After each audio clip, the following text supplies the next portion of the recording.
দৈনিক খরচই আছে 1 লাখ টাকা, আমার হাত খরচই হচ্ছে 1 লাখ টাকা। সো তুই আবার আমার ফিডে চলে এসেছিস ভাট বকার জন্য। তো শুনি কি ভাট বকবি আজ। तो चलिए शुरू करते हैं। এমন কাউকে চাই যে আমি যে প্যান্টটা পরে আসছি, দেখছেন প্যান্টটা, দেখছেন আমার।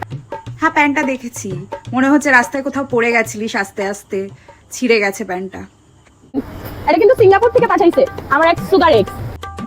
এতদিন জানতাম সুগার ড্যাডিও হয়, সুগার মমিও হয়। আমার এক সুগার এক্স। যে পরিমাণে কলস, এইটার টাকা দিয়ে আপনারা সোনা কিনতে পারবেন। মাসে মেকআপ খরচে 5 লাখ যায় ভাই। হ্যাঁ হ্যাঁ 5 লক্ষ টাকা যায়। হ্যাঁ বুঝতেছি, আমি বুঝবো না মানে? এই মেকআপ গুলো সব বাইরে থেকে আনা।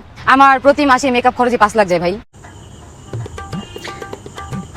আমি ভাবছি কি বলবো না, বলছি বোন তুই একটা কাজ কর, ফিল্টার লাগিয়ে নে, মেবি তোর এই মেকআপের থেকে একটু বেটার দেখতে লাগবে।